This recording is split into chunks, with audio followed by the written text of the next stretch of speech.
বিশ্বের রাজনীতিতে এক অদ্ভুত সমীকরণ তৈরি হয়ে গেছে। দাদাগিরির সবশেষ ওয়াশিংটনে। পুরো পৃথিবীর রিমোট কন্ট্রোল ছিল তাদের হাতে। যেমন মহল্লায় মহল্লায় কোনো ঝামেলা হলে এলাকায় বড় নেতার কাছে শরণাপন্ন হই। তবে এবার সেই বিষয়টি ঠিক তেমনি মহাবিপর্যয়ের মুখে পড়েছেন ওয়াশিংটন। ট্রাম্প চিন্তা করেছিল শক্তি মানেই একা দাঁড়ানো। তিনি বিশ্বাস করতেন বন্ধু নয়, দর কষাকষির মাধ্যমে আন্তর্জাতিক বাজার আসল ভাষা হতে পারে। কিন্তু সেই পুরনো সঙ্গীদের সঙ্গে তিনি কথা বলেছেন ব্যবসায়ীর মতন, বন্ধুর মতন নয়। যেমন ইউরোপকে বললেন, তোমরা নিজেদের খরচ নিজেরা নাও।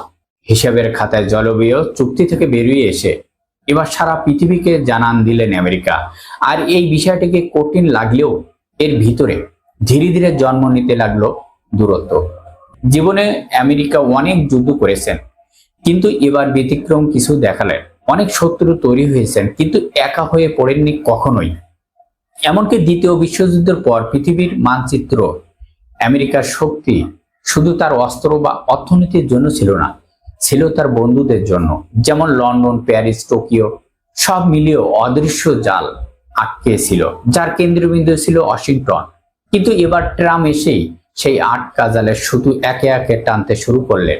তিনি হয়তো কখনো ভাবেননি সুতা টানতে টানতে একসময় পুরো জালটাই আগলা হয়ে যাবে।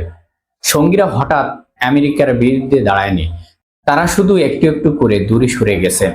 ইউরোপ নিজের প্রতিরক্ষা নিয়ে নতুন করে ভাবতে শুরু করেছেন। আন্তর্জাতিক রাজনৈতিক শূন্যতা পছন্দ করেন না, যেখানে একজন সরে যায় অন্য কেউ এসে পড়ে।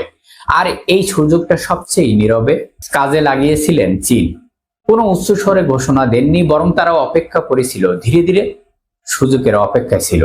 যেমন নদীর ধারে বসে থাকে একজন জেলে, সে জানে জোয়ার ভাটা একসময় ভিন্ন পথে হাঁটে।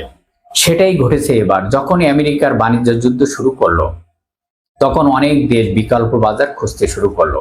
আমেরিকার আন্তর্জাতিক সংস্থাগুলো থেকে দূরত্ব বাড়লো।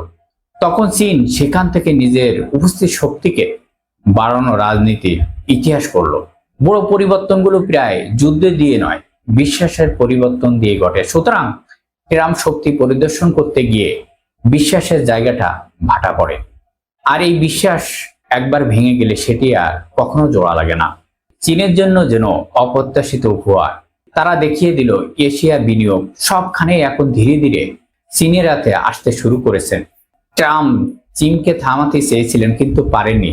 প্রতিপক্ষ ঠেকাতে গিয়ে মানুষ অজান্তেই তার ভুলের রাস্তাটা পরিষ্কার করে দেয়।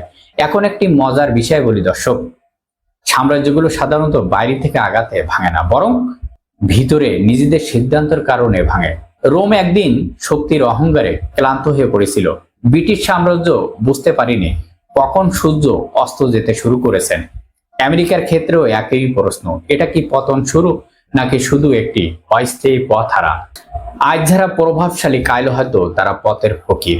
2026 সাল হয়তো পরিবর্তনের আভাস পাওয়া যাচ্ছে। সবচেয়ে শক্তিশালী দেশটাও একসময় একা হয়ে যায়। আমরা এখন সেটাই দেখতে শুরু করেছি দর্শক। আমেরিকা সবার আগে ছিল, এখন একা হয়ে পড়ছে, নিঃসঙ্গ জীবনের এক দ্বারপ্রান্তে এসে দাঁড়িয়েছে।